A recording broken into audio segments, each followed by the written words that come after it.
Hi friends, ఈరోజు వార్తల్లో నిలిచిన కరెంట్ అఫైర్స్లోని మొదటి అంశం. తెలంగాణ రాష్ట్రంలో 10,000 మందికి స్కూల్ అసిస్టెంట్గా పదోన్నతి పొందారు. వారిలో దాదాపు 4,900 మంది భాషా పండితులు, 900 మంది పీఈటీలు ఉండటం గమనార్హం. మల్టీ జోన్ 1 పరిధిలో 19 జిల్లాల్లో ఏ క్షణమైన ఉత్తర్వులు జారీ అయ్యే అవకాశం ఉంది. పశ్చిమ బెంగాల్లోని రంగాపాని స్టేషన్ సమీపంలో గూడ్స్ ఢీకొన్న అనంతరం గాలిలోకి లేచిన కంచన్జంగా ఎక్స్ప్రెస్ రైలును ఢీకొట్టిన గూడ్స్ రైలు. బెంగాల్లో ఘోర ప్రమాదం, 9 మంది దుర్మరణం, వారిలో 2 రైల్వే సిబ్బంది ఉన్నారు. 41 మంది గాయాలైనాయి. గూడ్స్ యొక్క అతివేగ వేగమే దుర్ఘటనకు కారణమని ప్రాథమికంగా నిర్ధారణ అయింది. మృతుల కుటుంబాలకు 10 లక్షల ఎక్స్గ్రేషియాని ప్రకటించనుంది ఇండియన్ రైల్వేస్. రాహుల్ గాంధీ 18వ లోక్సభ ఎన్నికల్లో రాయ్బరేలీ, వయనాడ్ అనే 2 ప్రదేశాల నుంచి ఎన్నిక కావడం వల్ల ఏదైనా ఒక స్థానానికి మాత్రమే పరిమితం చేయాలని ఉంది. కాబట్టి వయనాడ్ అనే ప్రాంతాన్ని రాహుల్ గాంధీ విరమించుకున్నారు. ఆ ప్రాంతం నుంచి ప్రియాంక గాంధీ బరిలో దిగుతున్నారు. తొలిసారిగా ప్రత్యక్ష ఎన్నికల బరిలోకి దిగుతుంది ప్రియాంక గాంధీ. రాయ్బరేలీనే ఎంచుకున్న రాహుల్ గాంధీ కాంగ్రెస్ సమావేశాల్లో నిర్ణయం. ఆర్థిక భద్రత, కరువు, అనారోగ్య సమస్యలు, రోజువారీ కార్యకలాపాల నిర్వహణకు ఇబ్బందులు తలెత్తుతున్నాయని దేశంలో వృద్ధాప్య సవాళ్లపైన హెల్పేజ్ ఇండియా అధ్యయనం చేసి ఒక నివేదికను విడుదల చేసింది. దేశవ్యాప్తంగా 20 ప్రథమ, ద్వితీయ శ్రేణి నగరాల్లో వృద్ధులు వారి సంరక్షణకు సామాజిక ఆర్థిక అంశాలను పరిగణలోకి తీసుకొని అధ్యయనం చేసినట్లు సంస్థ తెలిపింది. రెట్టింపు కానున్న వృద్ధులు, రోజువారీ కార్యకలాపాల నిర్వహణలో సవాళ్లు. ప్రతి 100 మంది వృద్ధుల్లో సరుకుల కోసం దుకాణాలకు వెళ్లడం 33% మంది, మందులు వేసుకోవడంలో ఇబ్బంది 32% మంది, ఇంటి పనులు చేసుకోవడంలో 28% మంది ఇబ్బంది, ఫోన్ కాల్ చేయడంలో 27% మంది ఇబ్బంది పడుతున్నారు.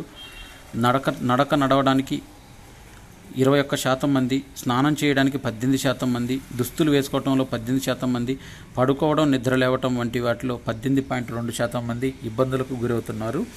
ఇక వయసుల వారీగా అనారోగ్య సమస్యలు చూసినట్టయితే 60-69 ఏళ్ల మధ్య 24.2 మంది ఆరోగ్యవంతులుంటే ఒక వ్యాధితో బాధపడేవారు 27%, 2 వ్యాధులతో బాధపడేవారు 25%, 3 అంతకంటే ఎక్కువ వ్యాధులతో బాధపడేవారు 60 నుంచి 69 ఏళ్ల వయసుల్లో 22.9% మంది ఉన్నారు.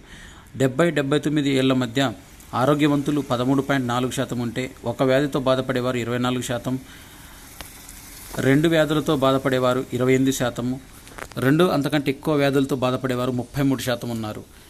80 కంటే ఎక్కువ ఏళ్ళు ఉన్నవారు ఆరోగ్యవంతులు 9.6% ఉంటే ఒక వ్యాధితో బాధపడేవారు 23%, 2 వ్యాధులతో బాధపడేవారు 24.1%, 2 లేదా అంతకంటే ఎక్కువ వ్యాధులతో 3 వ్యాధులతో బాధపడేవారు 43% ఉన్నారు. ఇక వృద్ధులు అవుట్లుక్ పేషెంట్ వైద్య సేవల కోసం చేస్తున్న సగటు ఖర్చు చూసినట్టయితే 1,973 రూపాయలుగా ఉంది. ఈ ఖర్చు పురుషుల్లో 2027 ఉంటే మహిళల్లో 1,913గా ఉంది.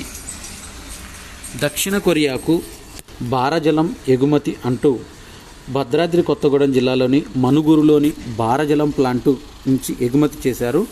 గౌతమీనగర్లోని పర్ణశాల అతిథి గృహం వద్ద సోమవారం ఏర్పాటు చేసిన ప్రత్యేక కార్యక్రమంలో భారజలం ఉన్న కంటైనర్ వాహనాన్ని భారజల board chairman and executive R Satyakumar జెండా ఊపి ప్రారంభించారు.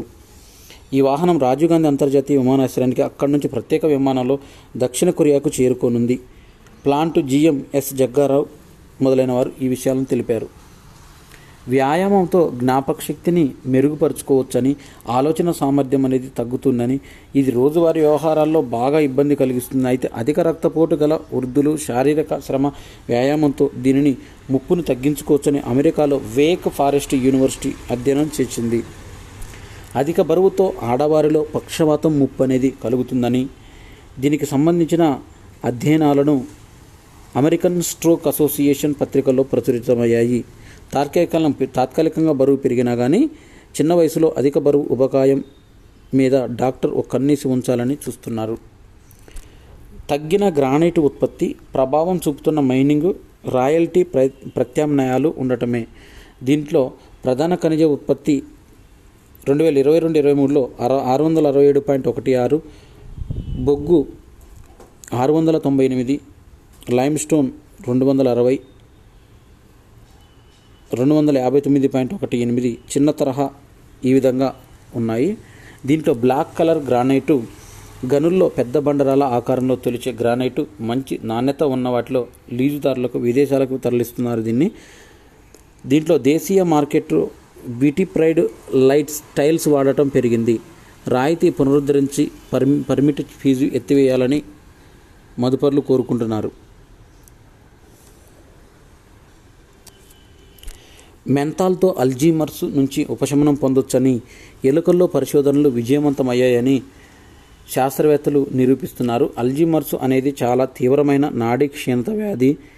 కాలం గడిచే కొద్దీ అది మరింతగా తీవ్ర రూపం దాల్చొచ్చని, ఈ వ్యాధి బాధితులు మెదడులో మార్పులు వస్తాయని, ఫలితంగా నాడీ కణాలు వాటి మధ్య సంధానాలు బలహీనపడతాయని, బాధితుల్లో అనేక లక్షణాలు కనిపిస్తాయని, అందులో ముఖ్యమైనది జ్ఞాపక శక్తి క్రమంగా క్షీణించడం, అలాగే ఆలోచన శక్తి, సామాజిక నైపుణ్యాలు కూడా తగ్గిపోతాయని సూచించారు.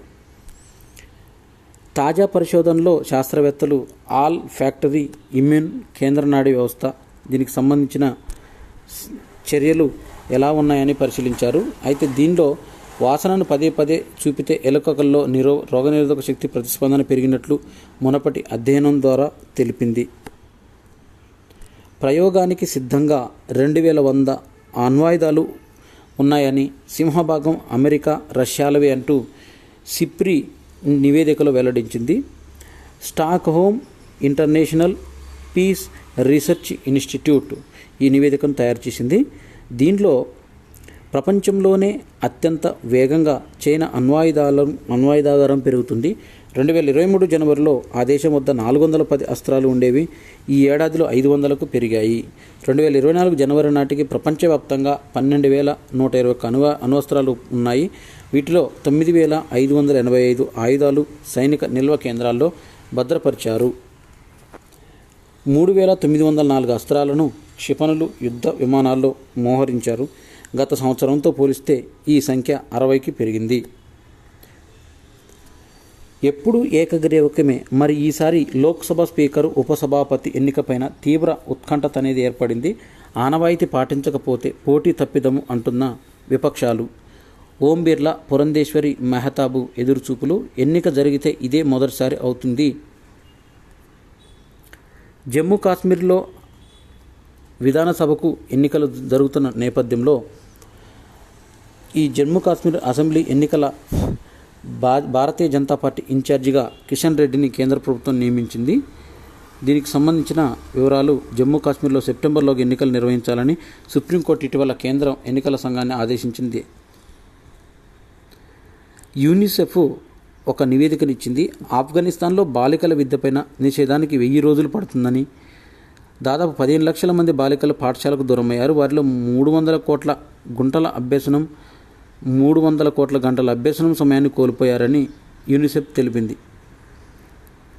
UPSC prelims top 10లో ఫడ్ AI app కృత్రిమ మీద ఆర్టిఫిషియల్ ఇంటెలిజెన్స్ వినియోగం రోజుకో కొత్త పుంతలు తొక్కింది. యూపీఎస్సీ ప్రిలిమినరీ 2024 పరీక్షల్లో ఏఐ ఆధారంగా పనిచేసే ఫడ్ ఏఐ యాప్ 200కు గాను 150 ప్రశ్నలు సాధించింది. మొత్తం పరీక్షలను కేవలం 7 నిమిషాల్లోనే పూర్తి చేసింది. సాధారణంగా 100 మార్కులు వచ్చిన ప్రిలిమ్స్ పరీక్షలో అభ్యర్థులు విజయం సాధించవచ్చని, ఫడ్ ఏఐకి వచ్చిన మార్కులు నంబర్ 1 ర్యాంకు కాకపోయినా టాప్ 10లో నిలుస్తుందని దీన్ని రూపొందించిన సంస్థ అధికారిక ప్రకటనలో తెలిపింది. నేడు రేపు ఉత్తర కొరియా పర్యటనలో పుతిన్.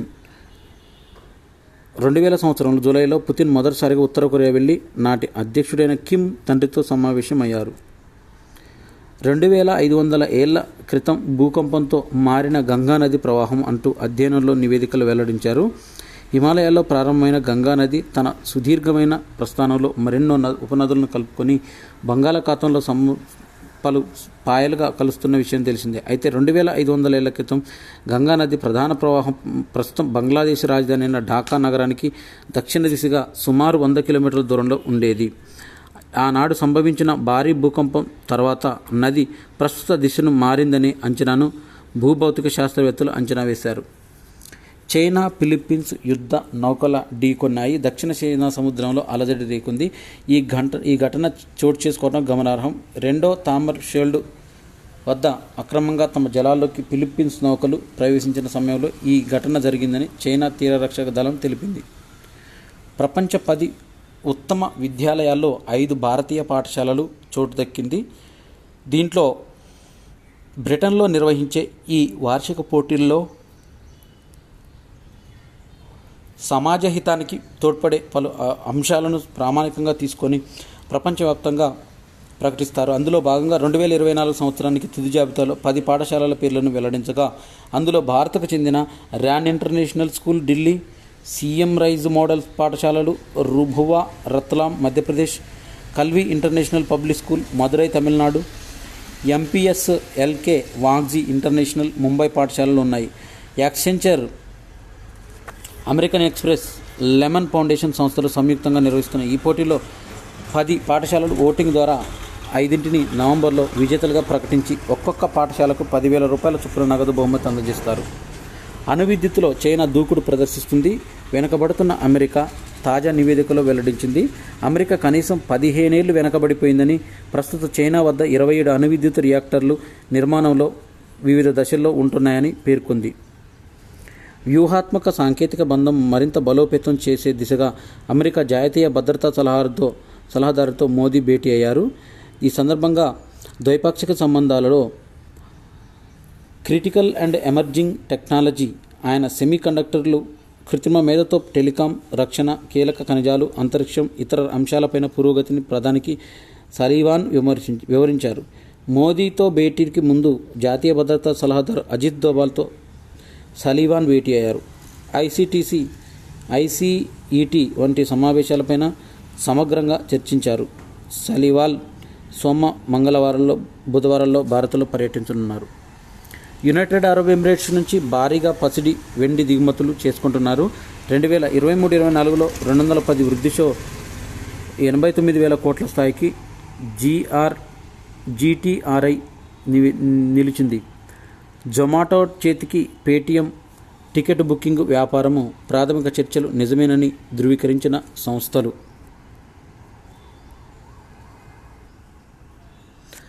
భారత సీనియర్ ఫుట్బాల్ జట్టు ప్రధాన కోచ్ ఇగర్ స్టిమాక్ పైన వేటు పడింది.